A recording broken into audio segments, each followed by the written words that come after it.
all the products that Sage offers, and there's quite a few. Of course, they acquired them all, and they acquired X3 as well as from Europe originally. But as Sam was saying, Sage X3's strength and its DNA has always been around the process manufacturing industry.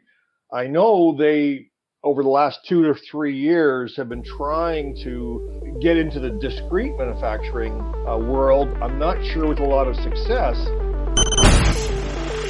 Growing a business requires a holistic approach that extends beyond sales and marketing. This approach needs alignment among people, processes, and technologies. So if you're a business owner, operations, or finance leader looking to learn growth strategies from your peers and competitors, you're tuned into the right podcast. Welcome to the WBS Podcast, where scalable growth using business systems is our number one priority. Now, here is your host, Sam Gupta. Hey everyone, welcome back to another episode of the WBS Podcast. I'm Sam Gupta, your host and principal consultant at digital transformation consulting firm Elevate IQ. ERP conversations can't finish without the mention of Sage. Like SAP, Sage has always been strong in the European market as it's a European company. They have also been very well penetrated in the accounting and CPA community due to their distribution and business model. Sage has many different products in its portfolio, with construction and process manufacturing industries being its strength. While there have been many debates about the third spot in the ERP market among Microsoft, Infor, and Sage after SAP and Oracle, Sage maintains a clear lead in the SMB segment, even above SAP and Oracle. In today's episode, we invited a panel of industry experts for a live discussion on LinkedIn to discuss major stories in the ERP and digital transformation space in an objective and independent review of Sage capabilities. We covered several grounds, including the overview of different product offerings from Sage and their positioning in the market. Finally, we discussed the differences between cloud migrated and cloud native products and which Sage products are cloud native and which ones are not. With that, let's get to the conversation.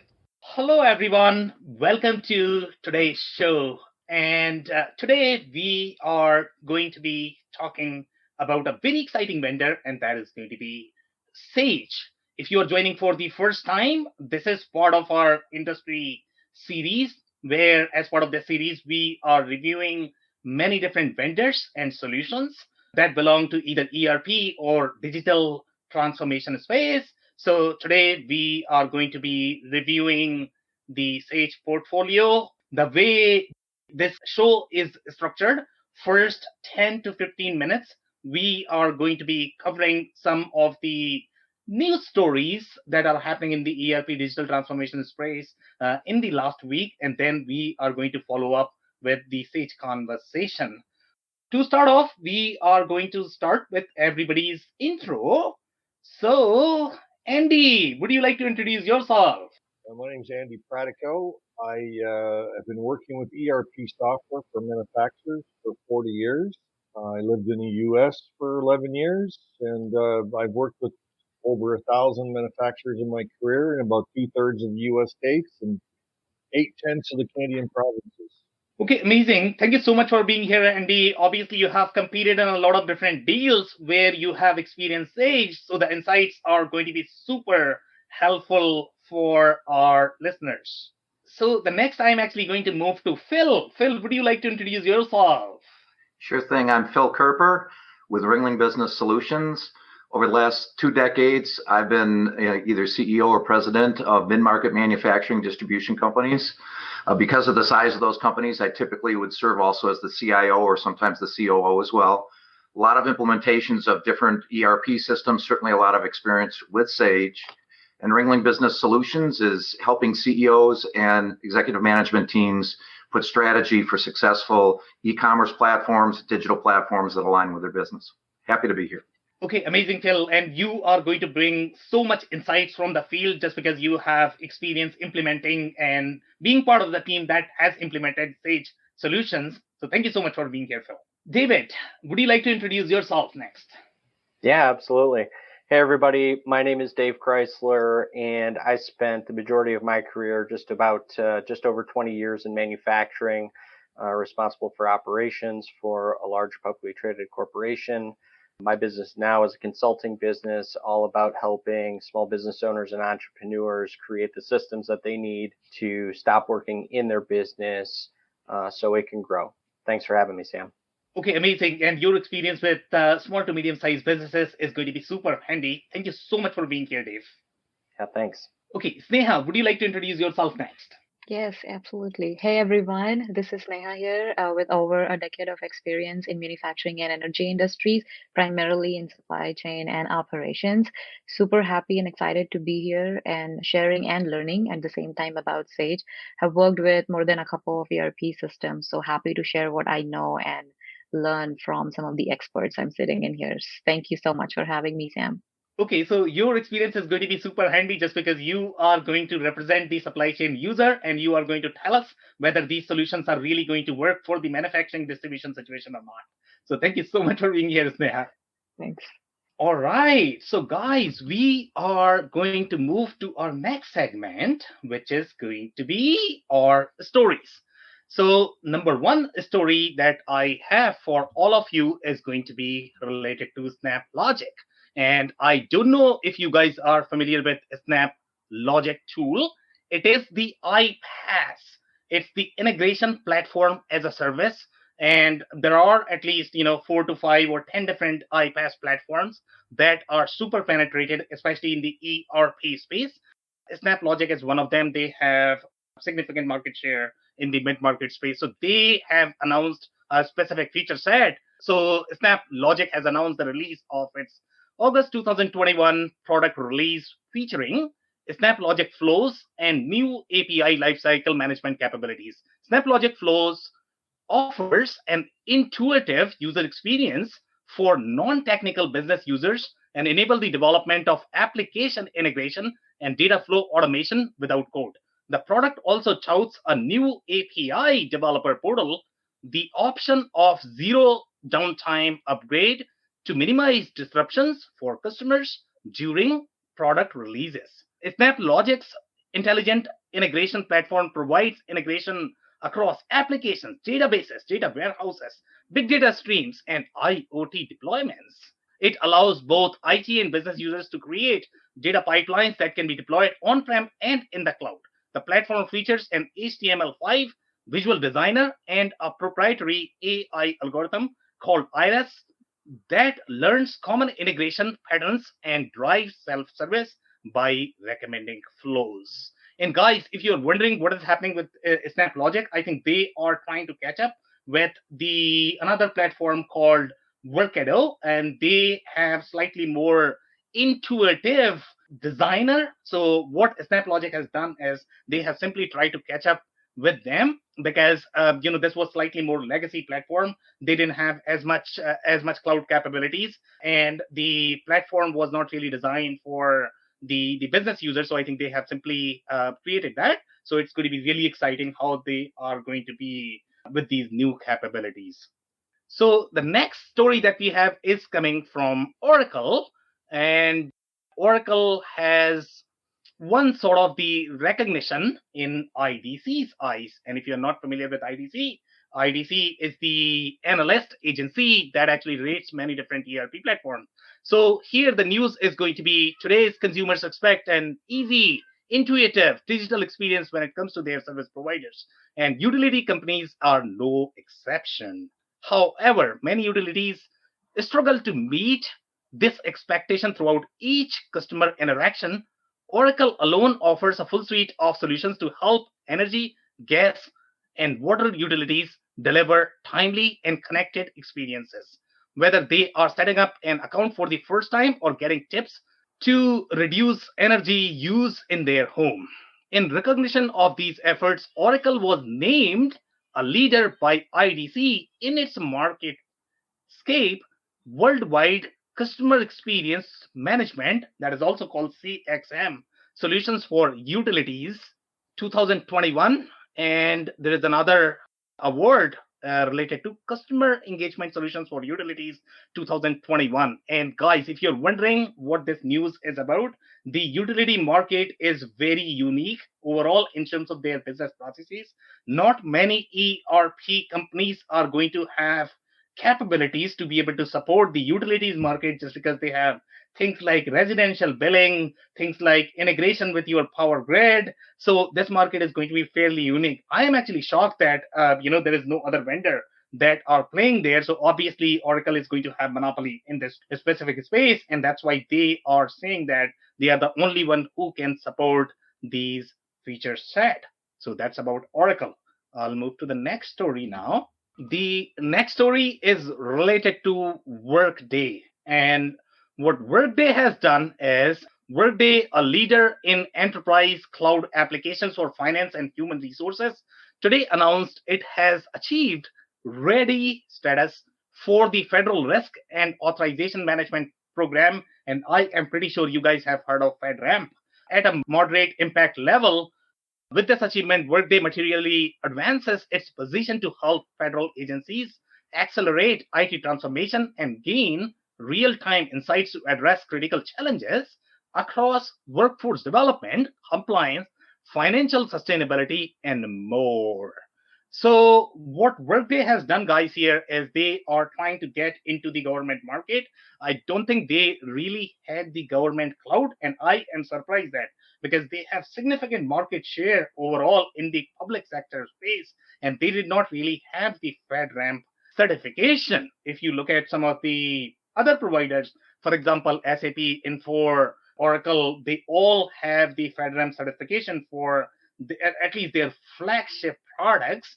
So Workday is now moving into the government space just because that's their sweet spot. If you actually look at their offering, because they have very strong HCM module and then very strong financial modules. So obviously, the public sector and the service-centric industries are going to be best fit for them. And obviously, the public sector is one industry that is going to be their core now that they have this certification. Okay, so I think we have one more story. I think this is the last one before we move to the other section, which is going to be Sage. And here, with respect to Sage, and I'll read this story again. So this is Sage Software Solutions, distributor of Sage Group PLC, announces the launch of Sage X3 R 2021 in India. Sage X3 is a global product from Sage Group. It is a cost-effective end-to-end ERP that brings together various business functions of the organization under one enterprise-grade business management solution and a shared database. Sage X3 can be deployed on-premise or on cloud and offers numerous capabilities like multi-currency, multi-country, multi-language, and multi-location. At the core of the new release of Sage X3 is NPI, new product introduction, and I'm pretty sure Sneha is getting a kick out of it. Functionality that will help organizations meet the needs and challenges of introducing new and innovative products in competitive and fast-changing market dynamics governed by technological innovations and a vast array of external factors. With India being projected as new, innovative, and competitive manufacturing hub for global companies targeting consumers in India and other international markets, business functions like R&D, costing, testing, and validations become more crucial than ever. Unlike manufacturing global established products, which have defined bill of material, routings, etc. So I think that story goes on, but the point to be noted here is Sage has the India localization, and I don't know how many mid-market solutions really offer the India localization. I don't even know how many manufacturing companies require the India localization. I don't know how many are outsourcing to India, but I can see some companies. So I will be interested in knowing what your thoughts are overall with this localization. I have not seen other mid-market providers providing this localization so far, at least as far as the Indian market is concerned. So that's pretty much it for the stories. What are your comments, guys? I will just like to share. I was very interested in seeing that this solution is focused more on new product introduction, and I guess I have mentioned this in my previous talks as well that new product introduction is challenging and complex compared to establishing an ERP to support the legacy sustainable solutions. And so it involves back and forth when it comes to bill of materials, managing that, managing your project per se, going back and forth. And it looks like, and if that's the solution they're offering, it looks like they have some kind of timeline or mimicking some kind of Gantt chart here, managing projects as well as part of their offering. So interesting to see that. I haven't seen or witnessed and a ERP system solely focusing and actually promoting the fact that they support the new product introduction and solves that complexity and problem for businesses. So that's very interesting and interesting to see. So, some comments here, guys, with respect to the new product introduction. This could be a marketing hype here, to be honest. Okay, yes, they have mentioned that they are supporting the R&D features as part of Sage X3, but those features are not going to be similar to the PLM solution that you would see. But overall, I think Sage X3 solution has far deeper capabilities in the process manufacturing space, so they are going to have slightly deeper functionality overall for the process manufacturing, but I would doubt if that is going to be closer to what you are going to get in a real PLM solution. And Sneha, I don't think you will get kicked out of this platform based on the functionality that it is going to provide. You would probably require, especially if you are in the, let's say, either food and beverage space or in the apparel space, you would probably require a PLM solution to manage your MPI process. I don't think you will like the ERP functionality as much, but I would love to hear others' thoughts. What they are thinking. Andy, Phil, Dave. Yeah, I echo. I was surprised to see Sage saying they had an MPI functionality that was going to be able to be fundamental like that. That's surprising if they have that. So I echo that. And the choice of India is also interesting in the mid-market space. It's a hard country to do business with unless you're going to make a local investment and have a local ownership structure. So it's from a strategic standpoint, I find that choice of that space interesting, how they're going to access that. But it's a incredibly important market. It's just a difficult market to penetrate. All the products that Sage offers, and there's quite a few, of course, they acquired them all, and they acquired X3 as well as from Europe originally. But as Sam was saying, Sage X3's strength and its DNA has always been around the process manufacturing industry. I know they, over the last 2 to 3 years, have been trying to get into the discrete manufacturing world. I'm not sure with a lot of success, but it like was mentioned, I had no idea they had that type of functionality at all. Whether it's strong or weak, I think that's completely debatable. But I mean, its strength has always been in the process industry. And whenever you're looking at any ERP system, regardless of what they claim or what they tell you, it's what their DNA is where they're strongest. Especially, that's such a good point, Andy, especially because their model is to buy these companies as basically their product roadmap platform and not to develop, or they expand capabilities typically from what I've seen in stage, but they don't just develop a new functionality. And I don't believe a robust NPI functionality came with what they purchased on X3. At least I wasn't aware of it. No. So just a couple of points to retouch, Phil, on your point related to their presence in India. So I would actually doubt if any of the large enterprise software companies are not going to have presence in India. Sage, I can almost guarantee that they are going to have massive presence overall in India, and they have large market share as well. So that is not the problem. I guess the localization piece itself is a major problem because India is a very unique country from the VAT perspective, from the taxation perspective. So a lot of companies typically struggle implementing the localization functionality for countries like India, countries like Brazil. Brazil as well. That's right. You name the toughest ones is Brazil and India. You really have to have that localization. It means ownership and means, really putting a lot of your IP as well as your business model in the hands of the locals. And that doesn't mean it can't be great, but you have to find really good partnerships. Yes, and typically one of the problems that I have seen in a lot of different ecosystems, typically this localization piece is going to be owned by a value-added reseller, which is the VAR. And that opens, different set of cans of worms that we all know. The problems that you are going to get when you have to integrate 5,000 different pieces from 5,000 different vendors. So now if Sage is providing this functionality out of the box, obviously that's going to be a massive differentiator. So for companies in North America, let's say if they have their outside processing in India, or they have India as a market as part of their corporate umbrella, Sage could be a great solution overall. From that perspective. Sage X3, just to be clear, not Sage, because Sage has like 100 different products in their portfolio. Yeah. Okay, guys. Any other comments, guys? Well, I thought the Oracle information was interesting too, because that space has a lot of custom systems these governments have made, and for them to enter that space. And there's also a dynamic in the utilities market, especially on the consumer side, which just speaks to of getting a much stronger link between the energy demand of your house and the overall demand on the grid. In some places in Texas and California, the utility now has the capability, it's optional, but has the capability to take over the amount of energy, take over the temperature in your house under certain grid conditions and offer you a discount for that. And this is kind of the backbone to being able to really link the demand and the supply side on energy in these coming years as it goes more sustainable and as the utility companies really look to manage it. So I think they're stepping into this space at a really important time, and it could be impactful for Oracle, especially if, as this suggests, they're the first ones really to go in there and do it. Yeah, I completely agree. In fact, see, when I look at the ERP system, they are always trying to duplicate the functionality when there are so many different industries that don't really have ERP play at all. And one of which is obviously going to be energy, water. They are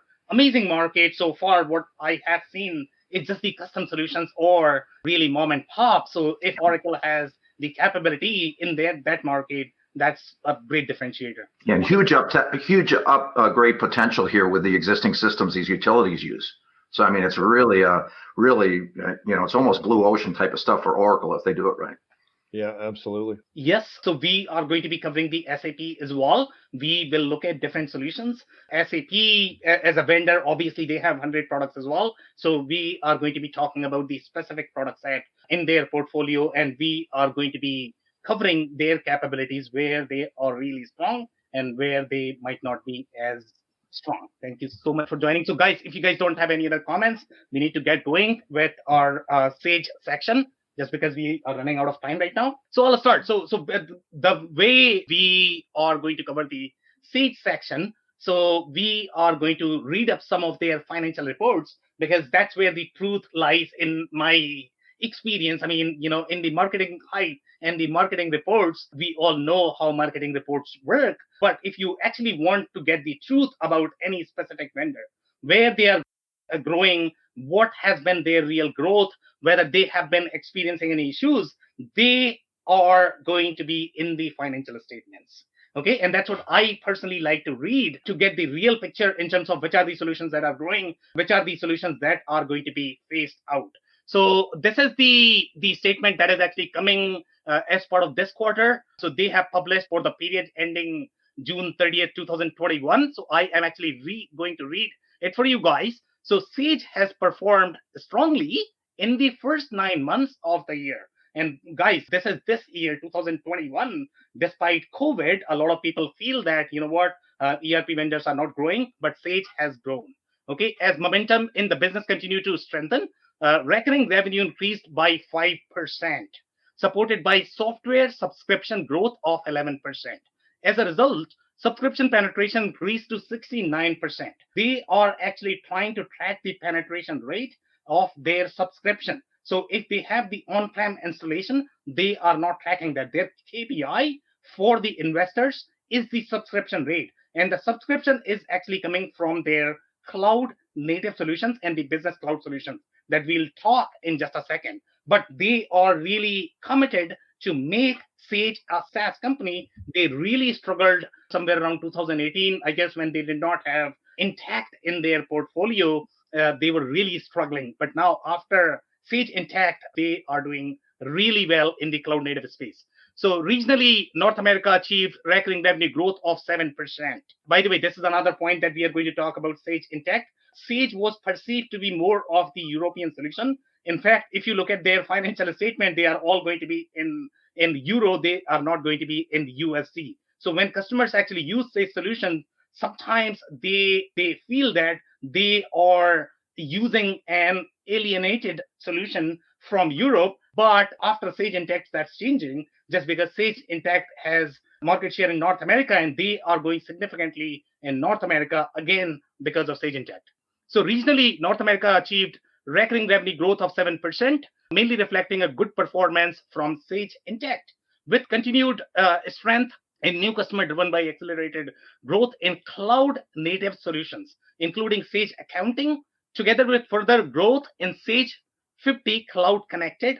In international, recurring revenue grew by 4%, but this international includes Europe market as well. They are growing in Europe. They are not doing as well in some other markets. So we are going to dig into all of this in some of the next slides. So here we are going to be reviewing their portfolio. So they segment the portfolio between two different solutions. So one is going to be cloud native. Cloud native is going to have solutions like Sage Intacct, and the cloud connected is going to be the ones that are migrating from the legacy platforms. Okay, and that is going to be solutions like Sage X3. So they have clearly differentiated the Sage X3 solutions versus your Sage Intacct. Sage Intacct is the only cloud native solution. A lot of other vendors don't make that distinction. They are trying to sell it as cloud native. But Sage, in their financial statements, in the marketing, I don't know what they call, okay, but in their financial statements, they have to make the clear distinction between cloud native versus business cloud. Okay, so their growth, if you look at the cloud native section, they have had significant growth in cloud native because of Sage Intacct. As you can see, that is 30%. And then we have the cloud connected, and cloud connected are the solutions that are getting ported from your on-prem. I mean, they are going to be cloudy as well from the delivery model perspective, but they are not going to feel as cloud native as your other solutions, such as your Sage Intacct. Now, you as a customer might not understand this just because you don't have probably as much development background. But if you talk to any expert, they sort of know by looking at the solution whether this is really the ported solution from on-prem or it is really cloud native. So make sure you consult with somebody in IT department who has a little bit of development background to be able to tell whether this is a real cloud or a fake cloud. So here, cloud connected is going to be, it's still going to be cloud. You are going to get, all of the bells and whistles from the cloud business model perspective, but it is the cloud connected. It's not cloud native. You mind if I ask you to, depending upon who the audience is, they might want to get confused by that last statement. Would you describe the difference between cloud native and business cloud, please? So cloud native are going to be the solutions that were born in the cloud versus the solutions that were primarily on-prem. They were developed using on-prem technologies, and now they are trying to convert the functionality into the cloud native development model. So typically the development process, the way the product development is work for these legacy solution is they are going to convert one screen at a time. It's not good. The experience is not going to be similar to what you are going to get in case of cloud native. So in Sage X3 portfolio, if you actually look deeply, they are calling it as the web. Okay, that is given in the financial statements. That is as part of their reporting that they have introduced a lot of web screens. Okay, these web screens are slightly cloud native. They are not going to be completely cloud native because they have to please their existing customers, but at the same time please the legacy functionality as well that they are carrying, because they cannot really just move away from these legacy customer and just install in the new environment. So it's just challenging for vendors such as SAP, Oracle, Sage, Microsoft. All of them are really struggling with this issue. Obviously, they are going to be functionally rich, but not technically as rich as some of the cloud native solutions. For example, Sage Intacct is one of them. So what do you feel would be the negative regarding a business cloud solution in comparison? Obviously, most of the audience are going to see the word cloud and think, oh, it's in the cloud. So there are a lot of different negatives. So for example, if you look at the cloud native solutions, they are going to feel similar across the devices. That experience may not be same in case of your business cloud solution, because either these screens are going to be ported across the platforms or they are simply trying to crossfit.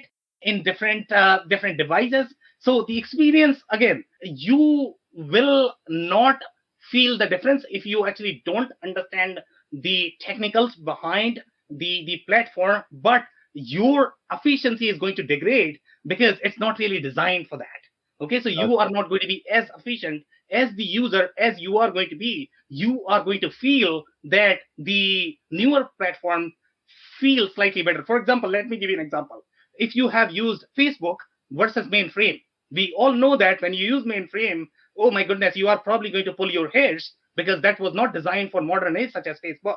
But when you use Facebook, Facebook is sort of the cloud native platform, at this point of time, because you can use on your mobile. Again, they also struggle with these things because Facebook started in what, 2005, but it's a technical shop, so they can modernize their platform far better than some of these ERP vendors. But so when it comes to cloud native, the experience is going to be far superior. You are going to be far more efficient overall when you move from one device to the next. The workflows are going to be far richer overall when you move from one place to the next. If once you actually look at it, again, we need to look at the screen to be able to spot the difference. You will see how screens are going to be so different when you talk about the legacy platform versus the newer platform. One more caveat that you might see in these solutions. So the way these guys are migrating their platforms, for example, let's say if you look at the Sage X3, so half of their code base is going to be cloud native, half of the code base is not going to be cloud native.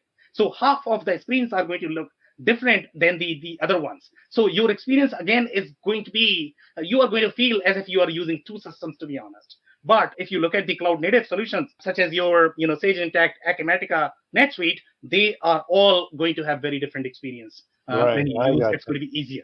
But it also, management's primary operational focus is to grow Sage Business Cloud by acquiring new customers and by migrating existing customers to Sage's cloud native and cloud connected solution. So it's a customer path. These three products are a customer path as well. Yes. So what every company is trying to do right now is they are trying to move customers to the SaaS model as much as possible, because that's what investors want. That's what Wall Street want. Doesn't matter what people say because they are the ones who are actually funding it, right? So Wall Street want every company to be the SaaS company.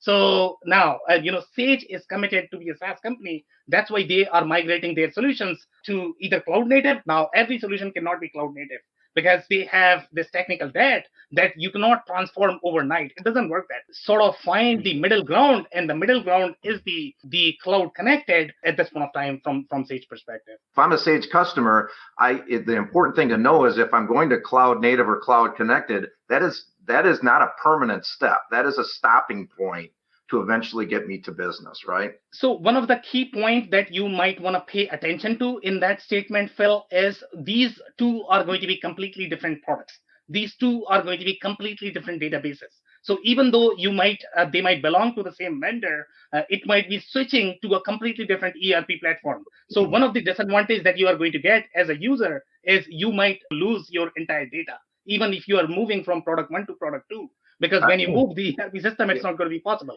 So well, I'll bring that up with my experiences with Sage down the road, but that is a big issue when you're going from one Sage product to another. Yeah, so Sage is trying really hard to create the migration path across the platforms, but that is not always easy. A lot of vendors are trying to do that, to be honest. Sage is not the only one. So, nobody really wants to lose their existing customers, because if they don't convert in the cloud native, they are going to move to somewhere else. And that's the risk. If you actually look at the risk in their financial statement, they have highlighted this risk that, we should be converting every single customer in cloud native, which is going to be Sage Intacct at this point of time, or Sage X3, which is going to be middle ground. If they don't do that, then somebody else is going to come, either NetSuite, Acumatica, and they are going to take their customers. Any other comments, guys, before we move to the next slide? I was just I had a question actually, and similar to what Phil was mentioning.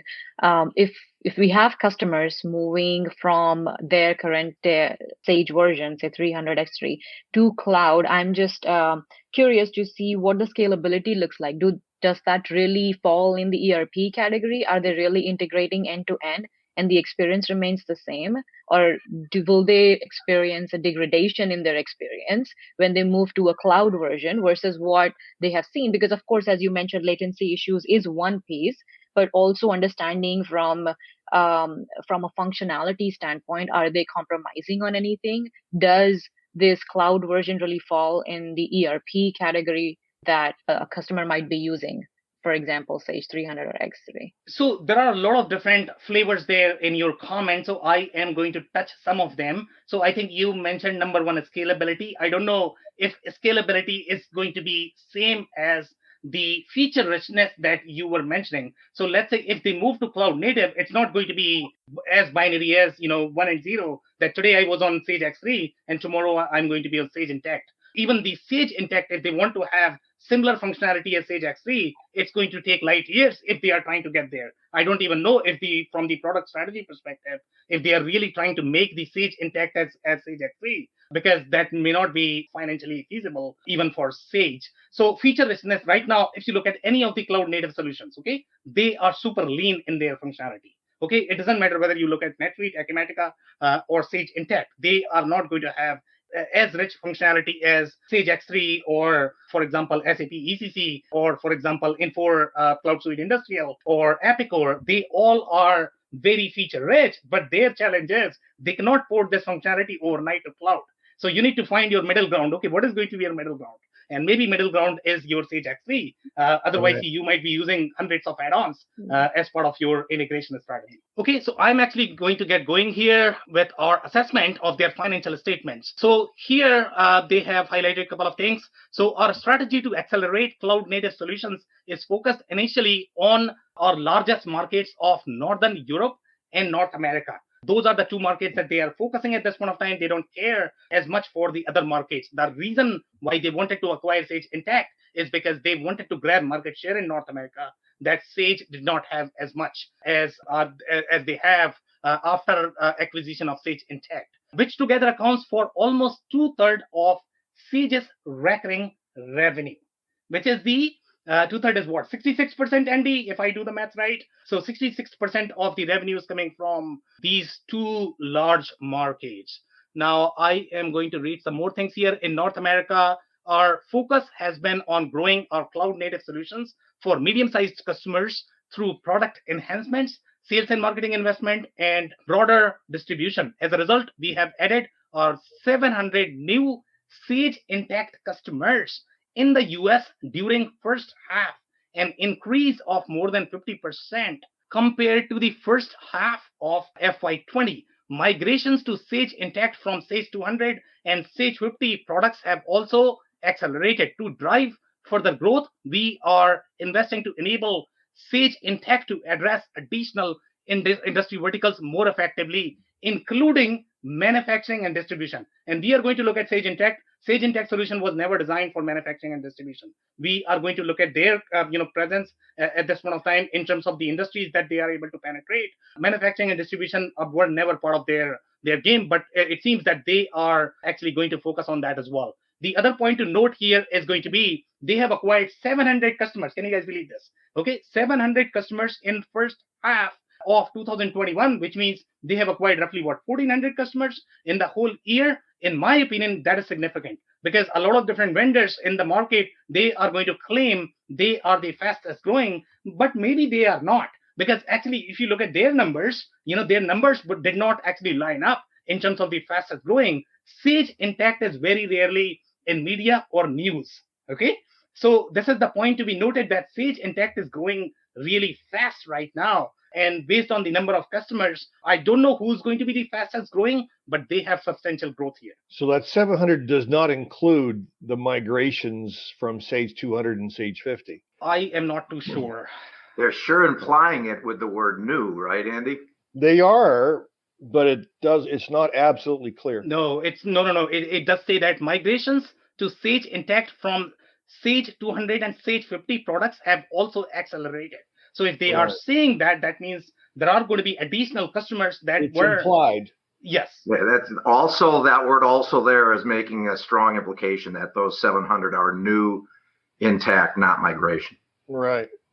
Yes, but in my mind, I think 1,400 is a humongous count. And if I remember from the Acumatica summit this year, my recollection is that they sort of have gone back and forth, I would say, in their numbers. And when you don't get the public statement, the investor reporting, it's very hard to trust the numbers. Yeah. So my recollection of Acumatica is Acumatica had announced 6,500 2-3 years back, and then when they had their summit this year, they announced roughly 8,000, and I think in the R1 they had claimed they had roughly 11,000-12,000. So I don't know what happened there. Maybe they were counting number of entities. Sometimes companies do that. Actually, they are really counting the number of entities, not the actual customers. A lot of companies do that. So there is a little bit of distinction there. So here, I think they are clearly saying these are customers and not entities, because in the financial statements, I don't know if anybody is going to write that they are going to make clear distinction because they have to comply with the Sarbanes-Oxley. Right. But I mean, this looks very promising overall in the Sage Intacct portfolio. So I'm actually going to move on. There are a couple of risks that were identified in the financial statements, and I'm actually going to read this, and this is related to product strategy. I think this is really important for people who are considering Sage product. So recent cloud native products, Sage Intacct and Sage People, are the only ones that are identified as the cloud native products. The other products are not really cloud native, are available in Sage Business Cloud in North America. So Sage Business Cloud is the cash term that they are using pretty much for everything, but there are going to be different products that are going to be sourced as part of those platforms depending upon which one you are buying. So Sage Business Cloud is going to be really platform, and the only two cloud native products that you are going to get in that is going to be your Sage Intacct and Sage People. And from the market perspective, in North America, UK, Ireland, and Australia and South Africa, with further international delivery continuing to develop. And so obviously they are only focusing on these large markets right now. They really want to go hard on these markets. They had also announced some changes in their partner model. I haven't seen any specific news related to that, but they did align the partner, and Sage is a very partner-driven organization.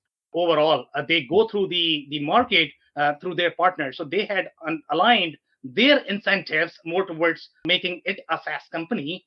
So that's very exciting that Sage is really committed to that. Okay, so I am going to move now. And if you actually look at their metrics, and if you pay attention to the newer metrics that they have for their products and services, you are not going to find any of their legacy products, which is going to be your Sage 100, 300, 500 of the world that were there in the on-prem world. So the only products that are identified here as your cloud connected and the cloud native solutions are going to be Sage X3 is identified as the cloud connected solution for medium businesses. Sage 200 Cloud is a slightly smaller product.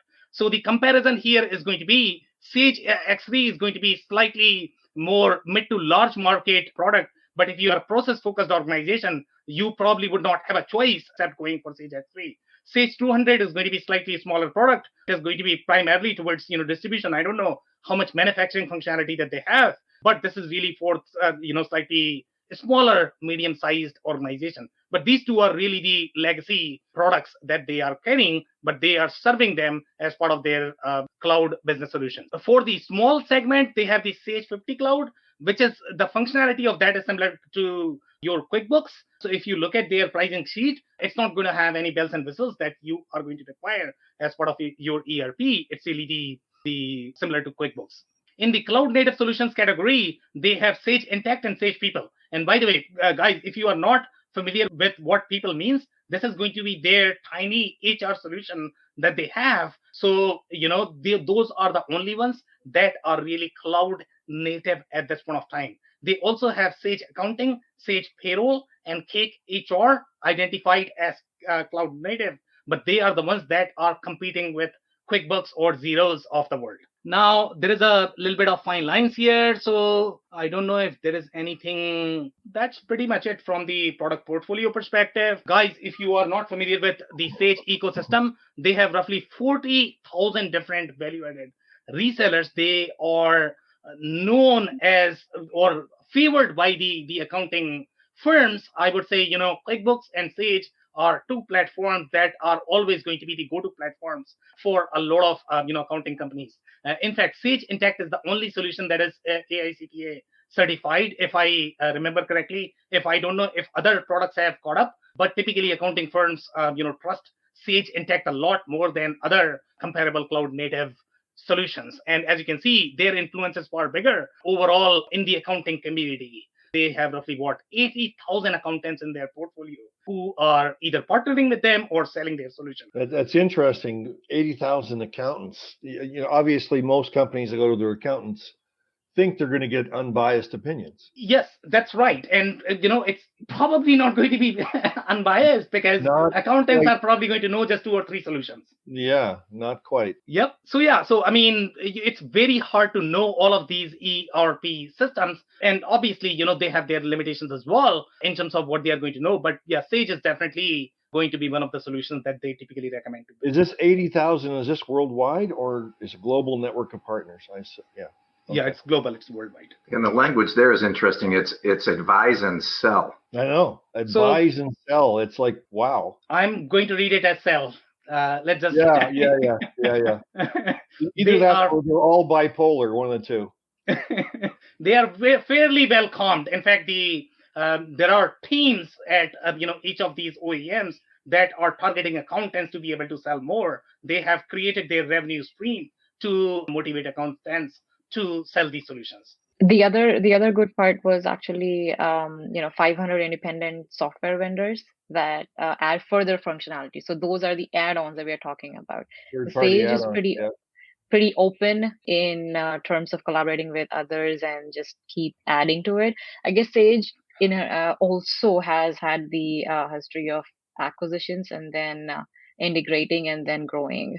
So this speaks to what their model is. Does anyone know whether those ISVs, if Sage has a certification program, or is it the Wild West? It's similar, Andy. Again, every OEM out there is going to have the certification program. So obviously Sage has that as well. Okay. They have fairly developed channel ecosystem, fairly developed channel partnerships. Their partnerships typically focus on a specific product. So every partner that you are going to talk to, they are going to be fairly biased in their opinion because they are only certified in that specific solution. So sometimes when you go from Sage Product 1 to Sage Product 2 or Sage Partner 1 to Sage Partner 2, your experience is going to be completely different just because of this, complexity, just because even Sage discriminate between, okay, you are my 300 partner, you are only going to be selling 300. So when you are advising your customer, you are only advising on 300. You are not advising on X3, which I find fascinating. Ideally, you should be able to, at least if you're a Sage partner, then you should at least know about all of these solutions. But no, that's not how it works. No. Okay. So I'm super short on time, guys. So I'm actually going to move super quick here, and then we can spend 5 minutes in discussing these points. So there are some more points overall with respect to the small to medium sized business strategy. This is really important. So I'm actually going to read this. In FY20, we developed and acquired solutions to create a differentiated end-to-end proposition for businesses that dispense accounting, automation, payroll, and HR. This allows customers to scale from an entry-level accounting package, and I think they are talking about your QuickBooks, to a full suite of integrated back office software that enables them to manage their finances, operations, and people. And they are really highlighting the people piece, to be honest. And Sage is really good at accounting, so they want to make sure that people piece is always included as part of their offerings. If you look at some of the comparable solutions, the people part may be missing, especially if you're looking at some of the mid-market solutions. They might include the people piece, but it might not be as robust, or it may be only present, let's say, in North America. They might not be able to serve, for example, Canadian market. But with Sage, that's not going to be a problem. I had a quick question. So when they say operations, are they talking inventory piece also? So here, this is really for the smaller business. So when you say inventory, obviously inventory could be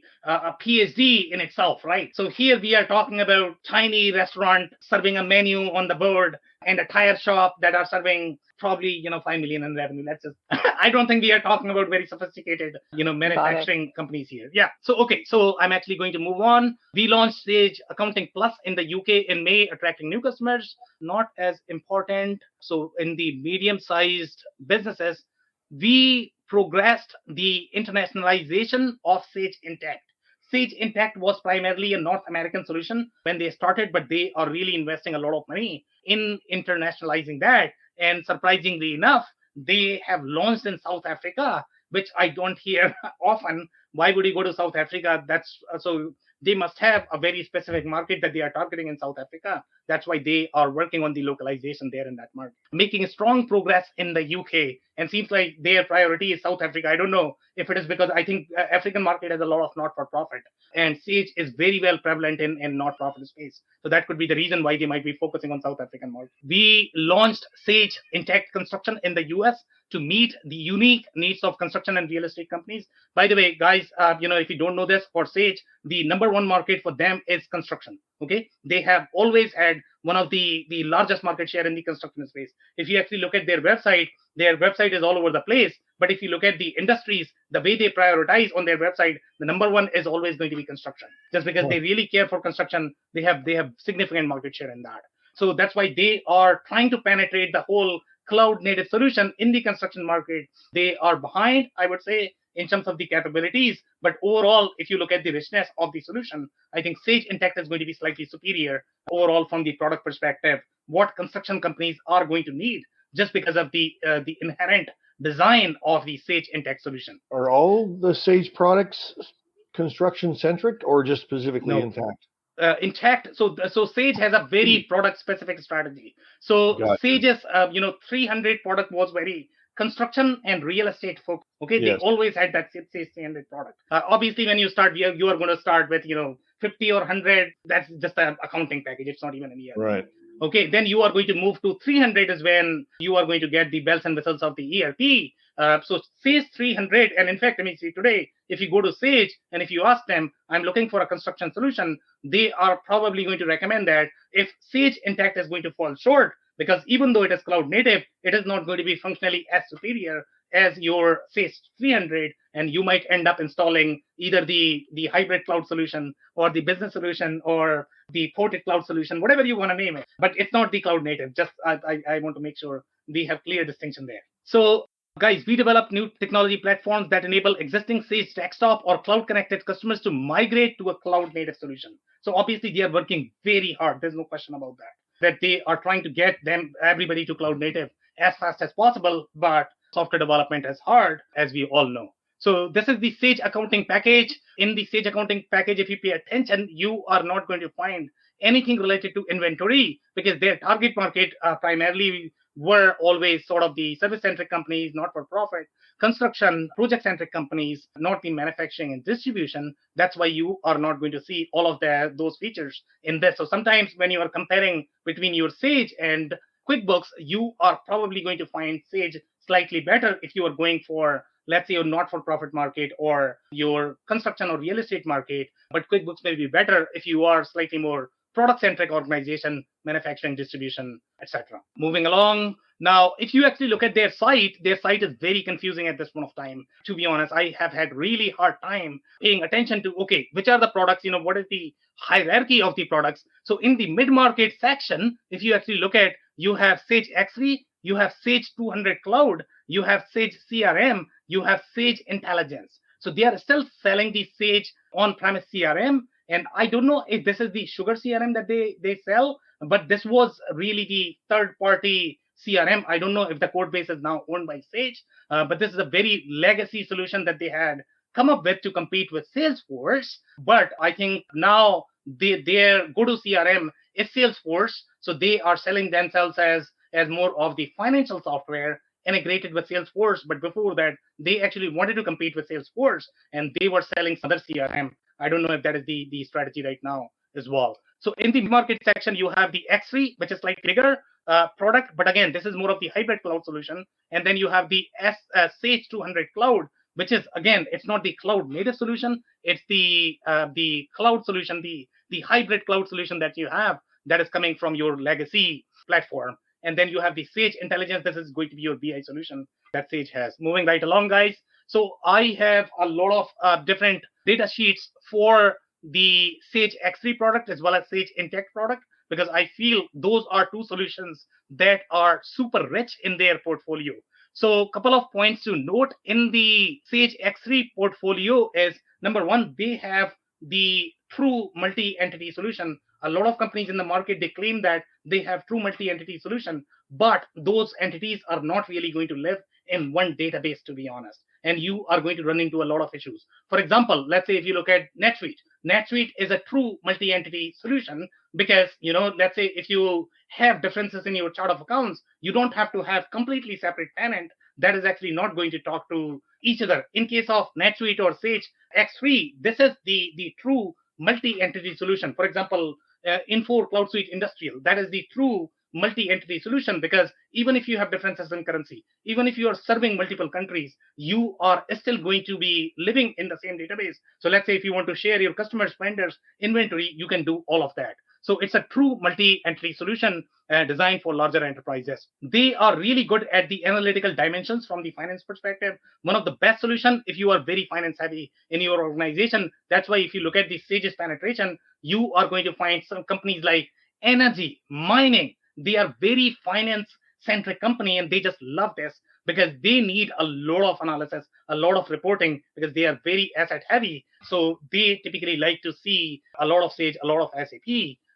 So it's a very finance heavy solution. Moving right along, guys, there are some cool features, such as if you look at the propagation rules between ledgers, that is something that I have not seen in the other ERP systems that Sage X3 has. Then you are going to have things like unique business partner identification, additional information based on roles. Again, this I find very unique, and that is available in slightly larger ERP system where they are going to support the independent reps, the sales reps, and then your distributors and your carriers, the factor. So when you look at some of these energy organizations, they are going to have very complex customer structure that may not be supported by some of the vanilla ERP system, and Sage X3 has much deeper functionality there. They also have a lot of functionality related to business and financial risk. You are not going to find that in vanilla ERP system. So especially if you're a public company, you require assessing your risk. So you will not be able to do that if you are going for any of the smaller ERP systems or vanilla ERP systems that are not designed to support the accounting practices of a public company. So Sage X3, again, it's a very robust financial solution. So that's why they have a lot of functionality related to your financial risk. They also have, things like credit policy management. I have not seen that in other ERP systems, which I find fairly unique overall in the Sage X3 portfolio. And then automating cross-currency journal entries, which I don't think I have personally seen in any other ERP platform, which I find fairly fascinating.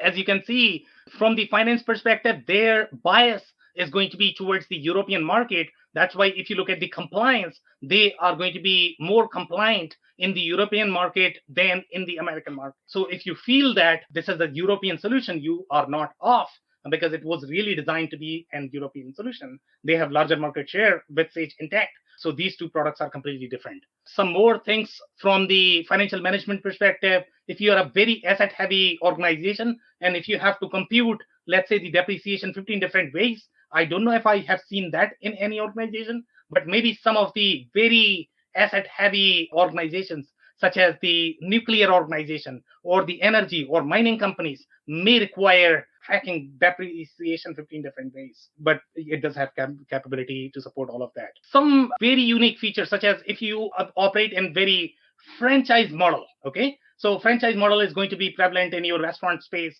It's going to be prevalent in very lease-centric organization when you have a lot of distributors that are selling or they are doing the service work or the installation work.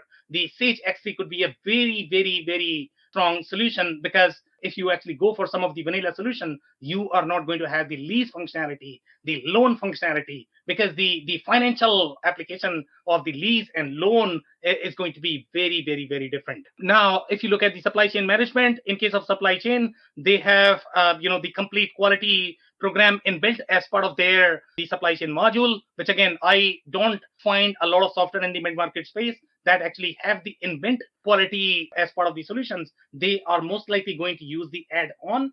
Sage X3 has that as part of their product. The other things that you may want to pay attention to, intercompany prices. I don't think I have seen this in any of the mid-market solution. Sage X3 has that. That could be applicable to a lot of different companies that are very heavy in their intercompany processes. again, most of the companies, they try to simplify things. Their companies are going to be fairly isolated, so they are not really capitalizing on the capabilities of the ERP the way it is supposed to be done. But if you want to get there, Sage actually could be your friend. Supplier catalog import, I find this fascinating. I don't know if a lot of ERP systems are able to support that, and this could be very heavy process. You might spend tons and tons of money in just doing the supplier catalog import. If you are dealing with a lot of different suppliers, you have to import their pricing, you have to import their product set. Oh my goodness, it's going to be so difficult for you. So Sage X3 does allow that. They are also very heavy. So Sage X3 is a very unique product because they have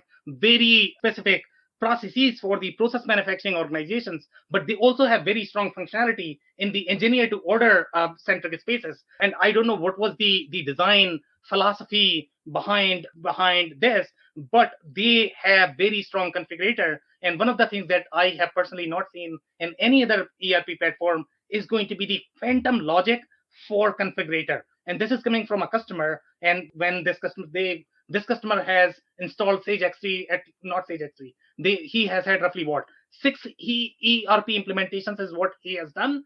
And Sage X3 is the only solution that he could find that could support the phantom logic for the configurator. So a lot of companies that claim that they have the phantom logic, it's not going to be phantom because you are probably going to require a SKU number or the product to be able to support that. But if you look at some of the science shops or the engineer to order shops, they don't necessarily have a product. So that's why Sage X3 is going to be a superior solution there. Now, some of the other functionalities such as back order management, we saw that in case of QuickBooks.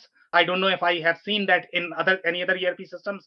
From the logistics perspective, Sage X3 is a fairly robust solution. As far as I could see, they have a lot of financial processes that actually impact your logistics module, and some of the even deep manufacturing solutions are probably not going to have this functionality. To be honest, when you talk about this container level tracking or the movement level tracking and that sometimes belongs to your TMS, but Sage X3 supports a lot of that functionality out of the box. They have the traceability is going to be there, so that's why it wins a lot in the food and beverage pharma space. Then traceability is very important for them just because, again, it was a process manufacturing solutions, so they are going to have the quality and traceability processes inbuilt as part of the product. They have very deep subcontract management functionality. I don't know if I have seen this deep subcontract functionality as part of any other solution, to be honest. Okay, and sometimes the subcontract functionality in a lot of different food and beverage and engineer to order places or the industries could be very strong, and a lot of vanilla ERP systems might not be able to support that, which I found very exciting. There are functionalities such as license plate number identification. Again, this functionality is typically included as part of your WMS. Sage actually has that as part of your product. They also have a lot of processes from the ISO perspective, which you are not going to find in any other ERP systems. From the TMS perspective, they have carrier management, which I find exciting. Again, that's very exciting overall from the TMS perspective. The commercial configurator, as I had mentioned, their commercial configurator is very robust. That does support the processes of some of the engineer to order organization or the organizations that are going to require the phantom logic. Again, I have not seen that in any other platforms. I have not personally seen the demo of this product if this is going to be suitable for the companies that are going to require the phantom logic. But at least from their marketing material, they are claiming that they have the phantom logic and it has been validated by a customer. So most likely they are going to have, I hope that's not going to be an add-on, but since it is part of the data sheet, I'm assuming that it's probably going to be part of the product. If you look at the manufacturing management, they have some of the reorder functionality, which I don't find in a lot of ERP systems that are really designed for the distribution organization, not necessarily for the manufacturing, but they do have that. In case of bill of material, the formula is as part of the product. It's part of the main product. You don't have to require any sort of add-ons, which is again fascinating because it was designed as more of the process manufacturing centric solution, but then they moved to discrete as well. Okay, this is the configurator piece. Okay, what else? I think that's pretty much it from the. Now, if you actually look at some of the deep manufacturing functionality, for example, weighing scale is a very unique functionality that is going to be required by a lot of food and beverage customers. Now, if you pay attention to their data sheet, it is only included as part of their on-prem model as of today. Now, I don't know if this data sheet is going to be any old, but my understanding is that their core manufacturing functionality, for example, let's say if you require weighing scale as part of your food and manufacturing operations, you are not going to find that you have to either work with a partner or you have to deploy it yourself. If you look at the production scheduler, for example, let's say if you require finite capacity scheduling, that is all going to be part of the partner owned add-on. It's not part of the product. It is part of on-prem. I don't know if they are supporting as of today as part of cloud or not. Shop floor tracking is not going to be part of that. So basically what you are getting out of it is, if you have if your needs are going to be very shop floor driven, Sage X3 may not be the best solution. Okay. If your needs are going to be more of the configurator driven, or if you are an engineer to order shop where your products are going to be very differentiated one to the next, then probably Sage X3 is going to be a slightly better solution. So depending upon what your business model is and how complex it is, I think you need to dig into the requirement and find out which solution is going to work for you. Some other things such as time and attendance, obviously this is not included as part of the core product. Indirect time entry, break time entry, material consumption, production declaration, production time monitoring. If you look at PLM connector, APS connector, MES connector, plant maintenance connector, all of that is not included. I don't know how manufacturing companies are going to use Sage X3 without all of this. What does it mean by connector? Is that connecting to its own modules, or is that connecting to third-party modules? So these are really going to be the extensions. So that is not clear, Andy, here whether most likely it is really going to be partner owned, to be honest. Yeah, but for the most part, I mean, ideally, if you're looking at the manufacturing solution, this is what is going to drive your ERP implementation. So if you don't really have that, I don't know if Sage X3 is the right solution for you. So, okay, so now I have some slides for the Sage Intacct solution as well. So the couple of points to note here related to Sage Intacct is going to be, they are primarily targeted towards the accountant and CPA firms. Okay, that was their primary target market. If you look at their ordering of the industries at this point of time, the very first industry that they like to mention as part of their marketing collateral, accounting and CPA firms are going to be their target market. They want to target them because they give them tons and tons of business, right? So the way their pricing model is, it's very friendly to your CPA firms, to your accountants. Their comp model is very friendly to them as well. That's why it does really well in that segment. Construction and real estate is the second one. Again, that is very heavily penetrated by your accounting and CPAs. That's why they want to go that as their second. Financial services. Again, I could not find a solution that is going to do so well in the financial services space. Then franchise model, as we looked in the data sheet, that franchises are going to be really good fit for your Sage X3. They do really well in the healthcare, hospitality, some of the home healthcare space, just because of the franchise and the retail-centric model. The hospitality is another sector that they are doing really well, and then they have very core functionality for not-for-profit. They are going to require very specific functionality that other companies are not going to have. And they have done really, really well in the subscription and SaaS space. So again, the software is designed for very specific industries. If you look at their pricing, the pricing is done per entity. So if you are a multi-entity business, the pricing could become cost prohibitive overall if you look at the Sage Intacct. So if you have a lot of different entities, for example, let's say if you are going to be energy business, for each project, let's say you create one entity, you are going to be paying a lot of money. To Sage Intacct, some of the other solutions may be cheaper for you if you are that kind of business. So paying attention to pricing model is going to be key here as well. And some of the other unique features that we have in the Sage Intacct portfolio is going to be HIPAA compliant solution. So if you look at the healthcare space, a lot of solutions may not be HIPAA compliant, especially if you are looking at the mainstream ERP system, but Sage Intacct is the HIPAA compliant solution. And it's interesting to see the marketing speak and then what gets backed up in terms of actual functionality. And when you start to look at what is native versus third-party integration and third-party partners that you have to incorporate into your overall implementation plan, I mean, it could get fairly complex very quick when you think you've got an out-of-the-box solution because you sat in on a pretty interesting demo.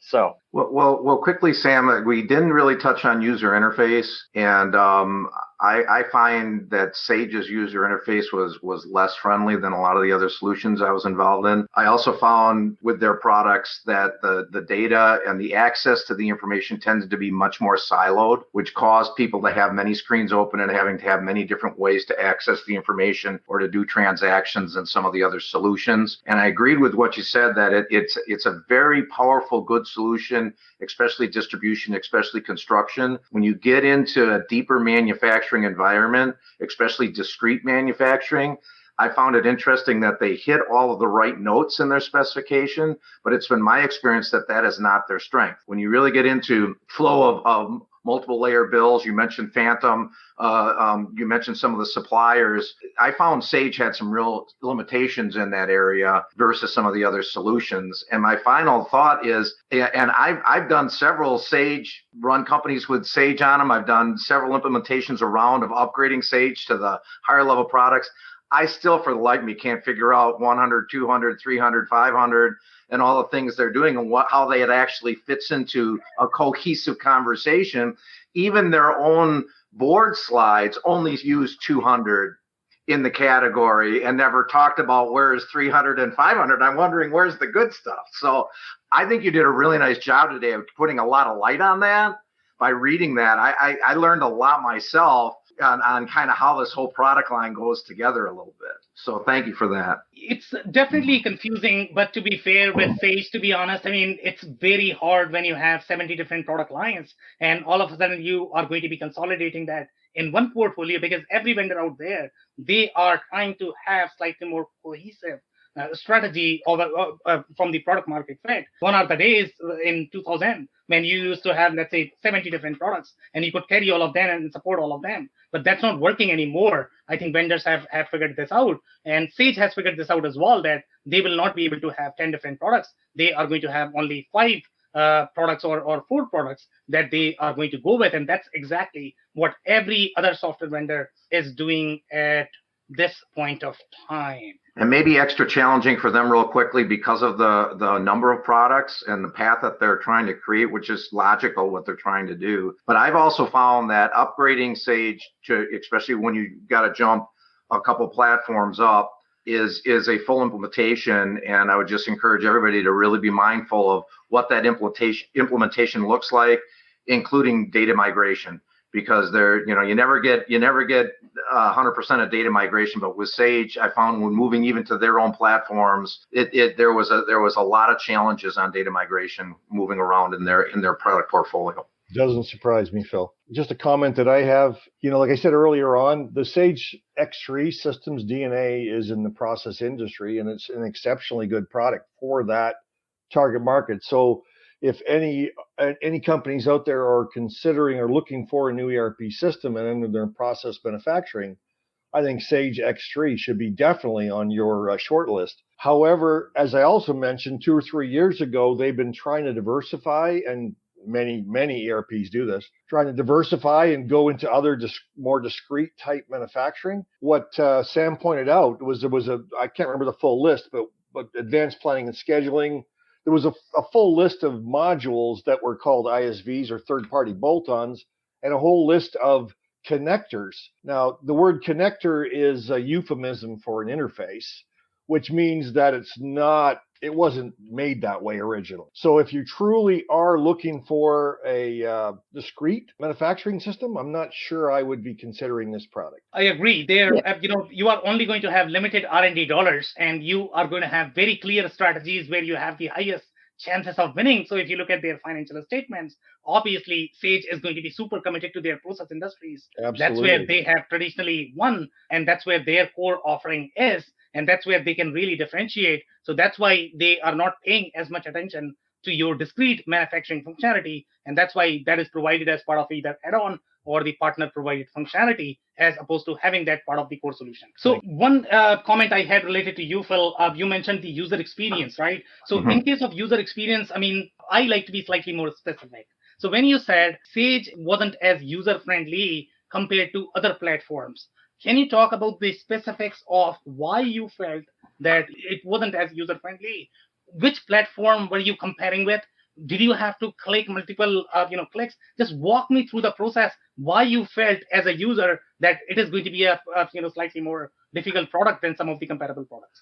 Right, and I'll compare it specifically to Microsoft Dynamics. And Okay. in Dynamics, the user interface, it allows you to access the So different. one distinction, please, if you don't mind. One distinction. So which product are we talking about in the Dynamics portfolio? I'm particularly talking about finance and operations in this Okay. comparison. Okay, so that is certainly a higher end system than Sage, but even Great Plains, from what I've seen in demos and seeing that I haven't personally had Great Plains at a place, they have a similar type of backbone as finance and operations, as F&O does, and that is that you can from single screens you can get to a lot of different places.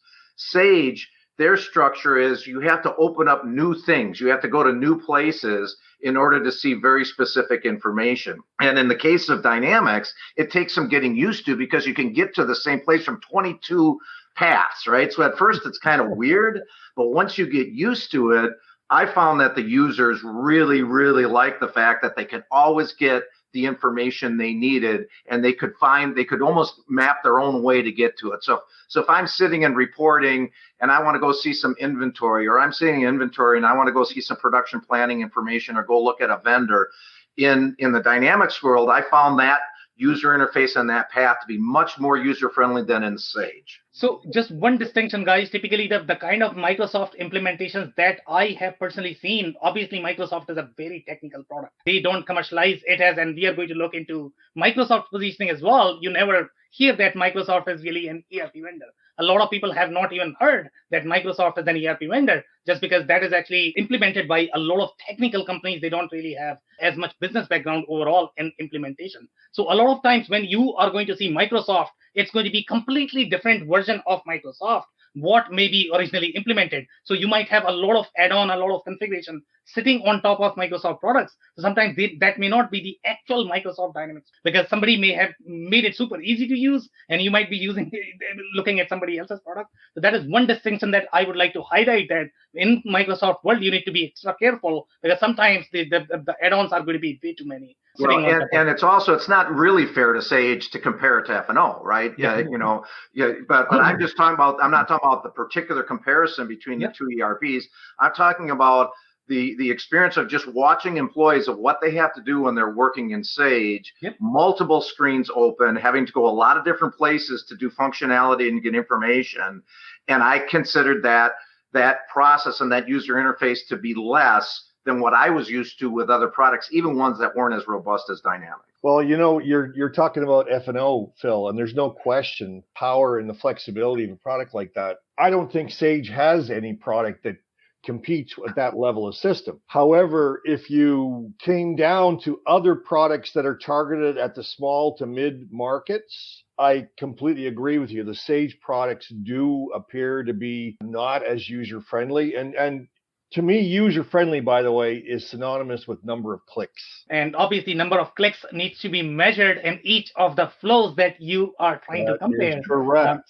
Absolutely right. That is what I'm talking about. And that's the problem with sales demos, by the way, because you never see the guy in the keyboard. How many clicks is that? Darn it. The complexity of the bombs that they are supporting. I did see supply chain and inventory pieces out there. I just feel that the selection, I think Phil touched upon it a little bit also, that for the markets that we are targeting, that Sage is trying to target at, it's important that the customers look at do a due diligence on what their needs are, and then go ahead and choose wisely on what version do they want to, because looks like they have every module available, and maybe they could also customize for you, and there are connectors and all and whatnot of available. Especially for small businesses, it's very important to understand what they need and maybe just focus and invest money on that particular module or version that they want to invest. Great advice. One quick comment, Neha, on that. So obviously, any product out there, I think you need to pay attention to the fine lines. And by the way, when you talk about Sage, always have that distinction, because in Sage, again, there are multiple products. So you need to pay attention to which is the product that you are looking at right now, and if that is going to be aligned